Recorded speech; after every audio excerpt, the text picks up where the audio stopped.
हम सभी अपनी लाइफ के सभी गोल्स को बहुत जल्दी अचीव करना चाहते हैं, चाहे वो हमारी फाइनेंशियल ग्रोथ हो, हमारे रिलेशनशिप्स हो या फिर हमारे हेल्थ का कोई चैलेंज हो। बट क्या आपने कभी नोटिस किया है जब हम लोग लो फील करते हैं, जब हमारे इमोशंस बहुत ज़्यादा लो होते हैं, हमारी वाइब्रेशन बहुत ज़्यादा लो होती है, तो हमें हर चीज़ बहुत ज़्यादा टफ लगने लगती है। लाइफ का छोटे से छोटा चैलेंज भी हमें बिल्कुल पहाड़ जैसे लगने लगता है कि क्या हो रहा है मेरे साथ। और उसके ठीक ऑपोजिट जब हमारी वाइब्रेशन हाई होती है, हम हैप्पी फील कर रहे होते हैं, तब हमें सब कुछ एकदम स्मूथली लगता है कि हाँ, सब एकदम परफेक्ट है। ऑटोमेटिकली हमारी लाइफ में अच्छी चीज़ें हमें दिखने लगती हैं। इनका क्या रीज़न है? क्यों होता है हमारे साथ ऐसा? तो इन सभी का एक ही आंसर है, हमारा इमोशनल गाइडेंस सिस्टम। जी हाँ फ्रेंड्स, आज के वीडियो में हम लोग इमोशनल गाइडेंस सिस्टम के बारे में ही जानेंगे, कैसे हम इसको यूज़ करके अपनी लाइफ के मास्टर क्रिएटर बन सकते हैं, तो वीडियो को पूरा ज़रूर से देखिएगा। नमस्ते दोस्तों, कैसे हो आप सभी लोग? आई होप आप सभी अपनी-अपनी लाइफ में एकदम हँस-मस्त और स्वस्थ होंगे। इमोशनल गाइडेंस सिस्टम जो है एक बिल्कुल इसको आप कंपास या जीपीएस की तरह मान सकते हैं, जो कि हमें बताता है कि हम सही डायरेक्शन में हैं या फिर हम गलत डायरेक्शन में हैं। हम लोग अपने डिज़ायर्स के पास जा रहे हैं या फिर हम अपने डिज़ायर से दूर जा रहे हैं, राइट?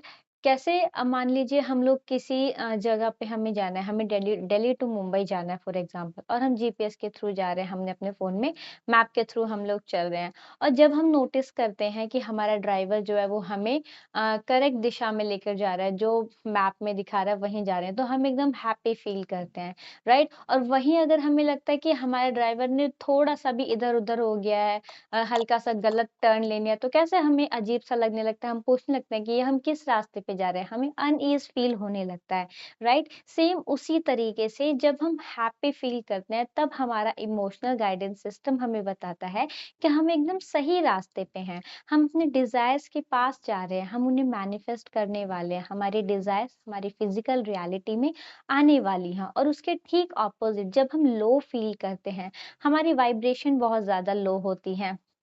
हम लोग सैड फ़ील कर रहे हैं, हम लोग अनईज़ फ़ील कर रहे हैं, हम किसी से इरिटेट हो रहे हैं, हमें किसी से जेलसी फ़ील हो रही है, ये सभी लो वाइब्रेशन वाली फीलिंग्स हैं, राइट? जब हम इन ऐसे कुछ फ़ील करते हैं, तब हमारा इमोशनल गाइडेंस सिस्टम हमें बताता है कि हमें अपने डिज़ायर से दूर जा रहे हैं। जितना हम उसको मैनिफेस्ट करना चाहते हैं, हम उसको खुद से उतना ही ज़्यादा दूर करते जा रहे हैं। इसीलिए हमारा इमोशनल गाइडेंस सिस्टम बहुत ज़्यादा इम्पोर्टेंट हो जाता है हमारी लाइफ़ में।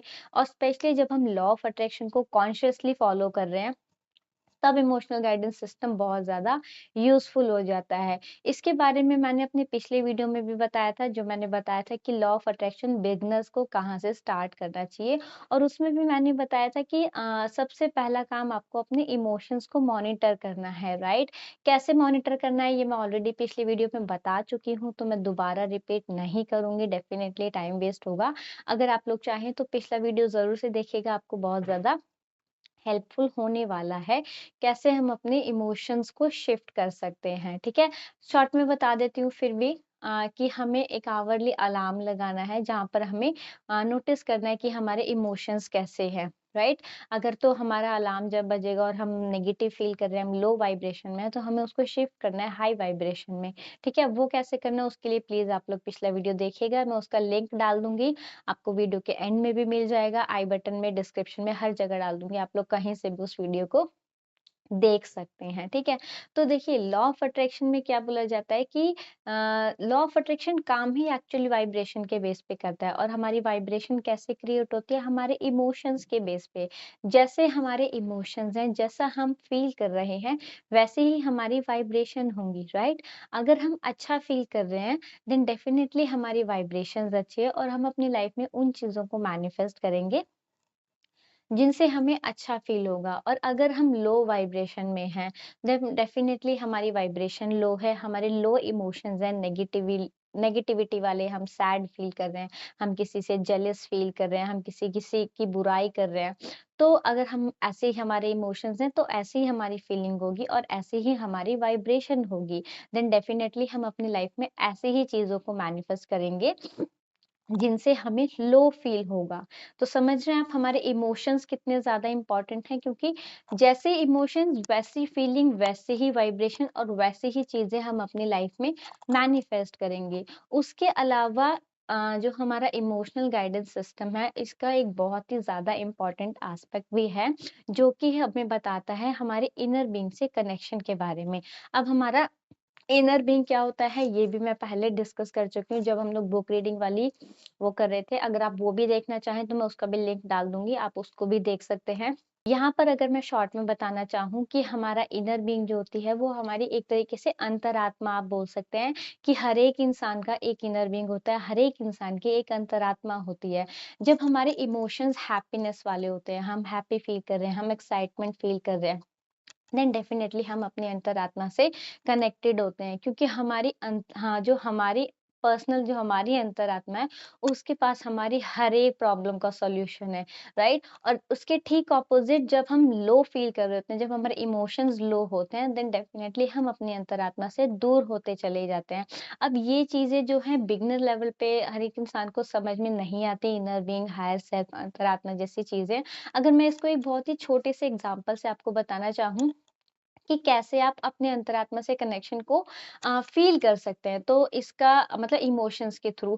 तो इसका एक मैं आपको अगर एक एग्ज़ाम्पल बताऊँ, तो इसको हम ऐसे समझ सकते हैं कि मान लीजिए आप खाना खाने बैठे हैं, ठीक है? और आपके पास 2 रोटी हैं, राइट? आपको बहुत तेज़ भूख लगी। अब कोई एक पर्सन आ गया, ठीक है? मान लीजिए कोई भिखारी आ गया या कोई भी आ गया और आपके घर में कुछ भी खाने के लिए नहीं है, सिर्फ़ 2 रोटी हैं और वो बोले कि बहुत तेज़ भूख लगी है, मुझे कुछ खाने को दे दो। अब देखिए, आपका कॉन्शियस माइंड क्या बोलेगा कि नहीं, मुझे भी भूख लगी है, मैं 2 की 2 खा जाऊँ।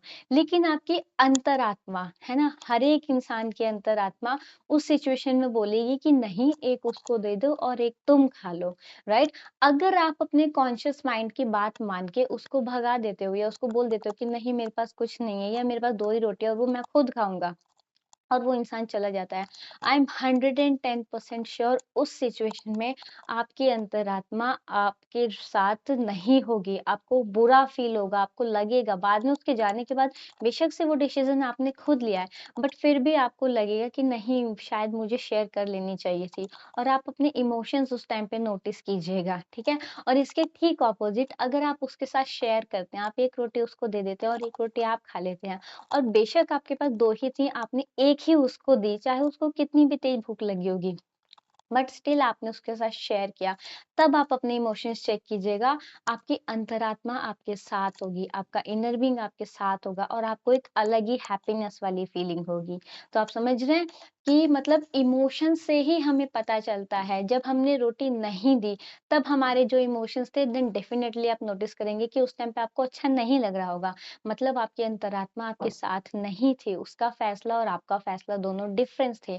और उसके ठीक अपोज़िट जब आपने शेयर किया, देन आपके इमोशंस बहुत ही लव वाले, प्योरिटी वाले, शेयरिंग वाले, केयरिंग वाले होंगे, हैप्पीनेस वाले होंगे। एंड डेफिनेटली उस सिचुएशन में आप अपनी अंतरात्मा के साथ थे। समझ रहे हैं? तो ये एक बहुत ही छोटा-सा एग्ज़ाम्पल के थ्रू मैंने आपको समझाने की कोशिश करी है कि कैसे हम अपने अपने इमोशंस के थ्रू अपनी अंतरात्मा की आवाज़ को पहचान सकते हैं। जब हम हैप्पीनेस फ़ील करते हैं, हम अपने इनर बीइंग के साथ कनेक्टेड होते हैं और हमारा इनर बीइंग रेडी होता है हमें हमसे बात करने के लिए, हमारे क्वेश्चंस के आंसर देने के लिए, हमारी प्रॉब्लम्स को सॉल्व करने के लिए। जब हम हैप्पीनेस वाले मूड में होते हैं, जब हमारे इमोशंस बहुत ज़्यादा हैप्पीनेस वाले होते हैं, देन हम उनकी बात को, उनके सिग्नल्स को समझ पाते हैं, ठीक है? और अपनी लाइफ के चैलेंजेस को सॉर्ट आउट कर पाते हैं, और उसके ठीक ऑपोज़िट जब हमारे इमोशंस लो वाले होते हैं, हम लोग अच्छा फ़ील नहीं कर रहे हैं, देन डेफ़िनेटली हम अपने जो हमारी अंतरात्मा है उससे दूर होते जा रहे हैं, और बात तो वो तभी भी कर रहे हैं, वो हमें सिग्नल्स तभी भी दे रहे हैं, अपने मैसेजेस तभी भी दे रहे हैं, बट हम उनको रिसीव करने के मोड में नहीं होते, हम उनकी बात को नहीं समझ पाते और हम अपनी उलझनों में और भी ज़्यादा उलझते जाते हैं, ठीक है? तो आई होप कि आप समझ रहे हो हमारे इमोशंस हमारे लिए कितने ज़्यादा मैटर करते हैं। आप दुनिया भर की कोई भी टेक्निक कर लीजिए, अगर आप अपने इमोशंस को मॉनिटर नहीं करते, आप अपने इमोशनल गाइडेंस सिस्टम को सॉरी नहीं समझते और उसका यूज़ नहीं करते, देन आप अपनी लाइफ में कुछ भी परमानेंट मैनिफेस्ट नहीं कर सकते। यस, हो सकता है सम टाइम कुछ छोटी-मोटी चीज़ें हो सकती हैं, हम लोग बाय द वाइब्रेशनल मैच उनको अपनी लाइफ में मैनिफेस्ट कर ले, बट यस, वो आपको लॉन्ग टर्म आपके साथ नहीं रहेंगी, है ना? टेम्परेरी आपको हैप्पीनेस ज़रूर मिलेगी, जो एक लॉन्ग टर्म सैटिस्फैक्शन होनी चाहिए हमारे जीवन में। जो हमें एक संतुष्टि मिलनी चाहिए, खुशी वाली जो फीलिंग होनी चाहिए, वो हमें नहीं मिल सकती जब तक हम अपने इमोशनल गाइडेंस सिस्टम को नहीं समझते, ठीक है? तो आज के वीडियो में मैंने आपको समझाने की कोशिश करी है, अगर आपको कोई डाउट हो देन प्लीज़ पूछिएगा। इसका एक मैं सेकंड पार्ट भी बनाऊँगी जिसमें मैं अब्राहम हिक्स का इमोशनल गाइडेंस स्केल के बारे में हम लोग बात करेंगे। अब्राहम हिक्स ने 22 स्केल्स बताए हैं, जैसे वो होता है ना स्केल होता है ना सेंटीमीटर वाला 1 सेंटीमीटर, 2 सेंटीमीटर ऐसे करके। तो उसी तरीके से अब्राहम हिक्स ने एक स्केल बताया है बनाया है और बताया है हमको। उसमें अब्राहम हिक्स ने ऑल ओवर मतलब मैक्सिमम जो एक ह्यूमन के इमोशंस हो सकते हैं, वो स्केल में मतलब कैसे बताऊँ? उस स्केल में यूज़ करने की कोशिश करी है कि हम लोग मॉनिटर कर सकें कि हम कौन से स्केल पर हैं। नंबर 1 स्केल मतलब कि हम एकदम हैप्पीनेस वाले मूड में हैं, इमोशन है हमारे, और नंबर सेकंड जो 22 है उसका मतलब हम बिल्कुल सैड डिप्रेशन वाली फीलिंग है। तो हम उस स्केल के थ्रू भी जानेंगे कि कैसे कोई इंसान डिप्रेशन जैसी चीज़ से भी हैप्पीनेस की तरफ आ सकता है, क्योंकि जब तक हम अपने इमोशंस पे वर्क नहीं करेंगे, हम अपनी लाइफ में कुछ भी मैनिफेस्ट नहीं कर सकते, अपनी लाइफ को डिज़ायर्ड लाइफ के रूप में नहीं जी सकते, जो भी हमारी इच्छाएँ हैं, जो भी हमारी डिज़ायर है, ठीक है? तो आई होप कि आपको वीडियो यहाँ तक अच्छा लगा होगा। अगर आपको वीडियो अच्छा लगा हो तो वीडियो को लाइक कीजिए, अच्छा नहीं लगा हो देन डिसलाइक भी कर सकते हैं, बट येस फीडबैक ज़रूर से दीजिएगा। और यहाँ तक वीडियो को देखने के लिए दिल से बहुत-बहुत धन्यवाद। कोई भी क्वेश्चन, क्वेरी हो प्लीज़ आप कमेंट सेक्शन में पूछिए, अपना फीडबैक शेयर कीजिए। मैं आपके कमेंट्स का रिप्लाई करने की ज़रूर से कोशिश करूँगी। और अब हम मिलेंगे नेक्स्ट वीडियो में, तब तक अपना खूब सारा ध्यान रखिए, याद रखिए we are the beautiful souls. Bye bye.